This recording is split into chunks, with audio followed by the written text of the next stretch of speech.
Assalamualaikum warahmatullahi wabarakatuh. Perkenalkan, saya Abdul Razak Adlan dari Fakultas Teknik, Prodi S1 Pendidikan Teknik Otomotif dengan nomor mahasiswa 200513632463. Pada kesempatan kali ini saya akan melakukan presentasi mengenai alat-alat penukar kalor untuk memenuhi mata kuliah perpindahan panas yang diampu oleh Bapak Dani Irawan.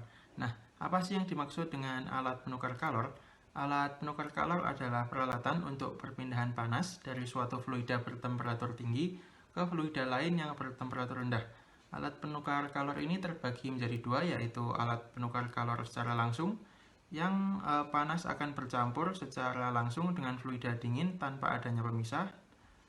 Sedangkan alat penukar kalor tidak langsung adalah secara fluida panas tidak berhubungan langsung dengan fluida dingin.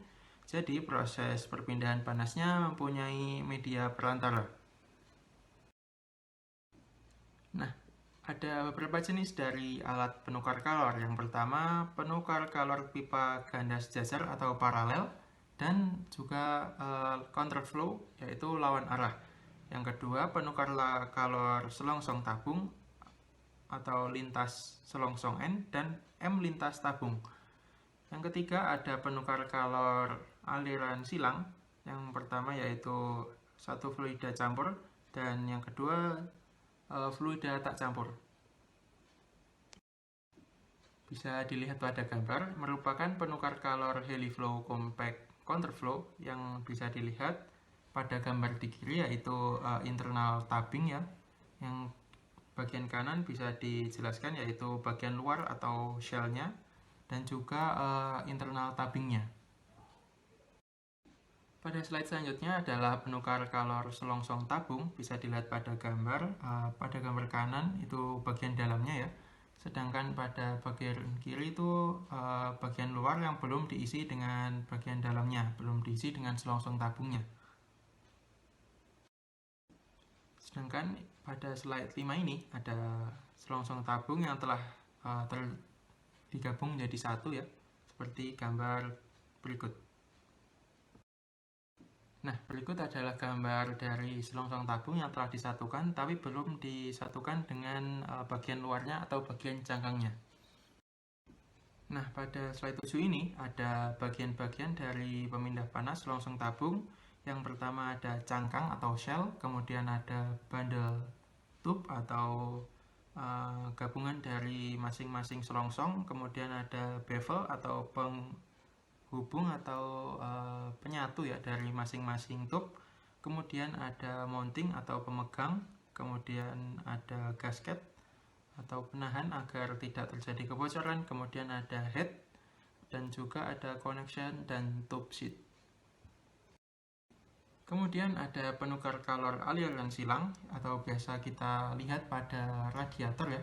Pada gambar A adalah secara keseluruhan dengan tutup dan juga bagian bawah.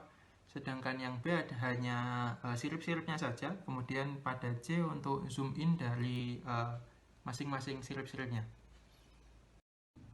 Pada slide 9 ini dijelaskan prinsip kerja dari AC mobil, yaitu ada aliran dari cairan AC atau freon ya. Pada bagian merah adalah dengan suhu yang tinggi, sedangkan pada bagian biru adalah gas dengan suhu yang rendah. Lanjut pada slide ke-10 ini ada penukar kalor pipa ganda. Yang pada bagian kiri adalah penukar kalor pipa ganda sejajar, sedangkan yang kiri adalah yang lawan arah. Kemudian pada bagian bawah penukar kalor selongsong tabung. Sedangkan pada slide 11 ini merupakan gambar dari penukar kalor aliran silang. Nah, pada slide berikut ini merupakan koefisien perpindahan kalor secara menyeluruh. Rumusnya yaitu U sama dengan 1/1/HI ditambah dengan delta X per K ditambah dengan 1/HO. Nah, untuk nilai dari HI, HO, K, dan delta X bisa dilihat pada gambar di atas nantinya. Nah, selanjutnya pada alat penukar kalor ada dua fluida, yaitu fluida panas dan juga fluida dingin. Kalor yang dilepas fluida panas, yaitu kalor yang diterima fluida dingin, sama dengan kalor yang dipindahkan. Ada dua metode analisa perhitungan, yaitu metode LMTD dan juga metode NTU efektivitas. Lanjut, merupakan penukar kalor pipa ganda. Yang pertama ada sejajar dan juga lawan arah. Untuk rumusnya sama dengan Q sama dengan U dikali A dikali delta T LMTD. Untuk Q merupakan kalor yang dipindahkan dalam satuan watt. Kemudian U adalah koefisien perpindahan kalor menyeluruh. A sama dengan luas permukaan perpindahan kalor. Delta T LMTD atau delta T min sama dengan beda suhu rata-rata. Nah, rumus selanjutnya merupakan delta T LMTD sama dengan delta T2 dikurangi delta T1 dibagi dengan integral dari delta T2 per delta T1 sama dengan delta T1 dikurangi delta T2 per integral delta T1 per delta T2. Nah, gambar berikut merupakan parallel flow atau sejajar dan juga counter flow dengan lawan arah. Untuk penukar kalor selain pipa ganda, PK selongsong tabung dan PK aliran silang dapat digunakan rumus Q sama dengan U dikali A dikali F dan dikali dengan delta T LMTD. Dengan delta T LMTD dihitung berdasarkan susunan pipa ganda lawan arah dan nilai F ditentukan dengan kurva pada gambar 4.11 sampai 4.14 dengan cara menghitung nilai R dan P terlebih dahulu. R dapat dihitung dengan T1 dikurangi T2 per T2 T kecil 2 dikurangi T kecil 1. Nah, sedangkan P dapat dihitung dengan T kecil 2 dikurangi T kecil 1 per T1 besar dikurangi T kecil 1. Nah, pada slide 14 ini merupakan gambar 4.11 untuk nilai F, 1 lintas longsong dan 2 adalah lintas tabung. Sedangkan pada slide 18 merupakan gambar 4.12 nilai F untuk 2 lintas longsong dan 4, 8 dan juga lintas tabung. Untuk slide 19 merupakan gambar 4.13 yang merupakan nilai F untuk penukar kalor aliran silang kedua fluida tak campur.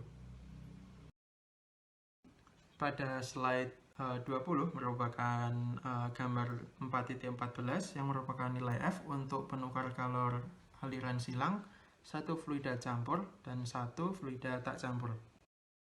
Nah, setelah pembahasan yang tadi, pada slide berikut ini adalah contoh soal. Air dengan laju 68 kg per mili dipanaskan dari suhu 35 derajat Celcius hingga 75 derajat Celcius dengan minyak yang mempunyai kalor spesifik 1,9 kJ per kilogram derajat Celcius. Kedua fluida itu dipakai dalam penukar kalor pipa ganda secara counter current, di mana minyak masuk pada suhu 110 derajat Celcius dengan keluar pada 75 derajat Celcius. Koefisien perpindahan panas menyeluruhnya adalah 320 W per M pangkat 2 derajat Celcius. Nah, pertanyaannya adalah hitung luas penukar kalor atau A dan juga hitung luas penukar kalor jika digunakan HE 1 hingga 2 dengan ketentuan sama dengan soal pada bagian A. Nah, untuk penyelesaiannya, Q air sama dengan MW dikali JW dikali delta TW sama dengan 189,5 kW. Nah, sedangkan delta TM-nya diketahui nantinya hingga 37,44. Q diketahui dengan mencari U dikali A dikali delta TM atau A sama dengan Q per U delta TM. Nah, A-nya diketahui nantinya dapat ditemukan 15,82 meter persegi. Nah, untuk pada bagian B, HE 1 hingga 2 P akan diketahui dengan T2 dikurangi T1 per T1 dikurangi T1 hingga ditemukan 0,467, sedangkan R-nya diketahui 1,143 dan pada gambar 8 hingga 10 F-nya sama dengan 0,81, sedangkan A sama dengan 19,53 meter. Nah, sekian presentasi dari saya. Terima kasih atas perhatiannya. Wassalamualaikum warahmatullahi wabarakatuh.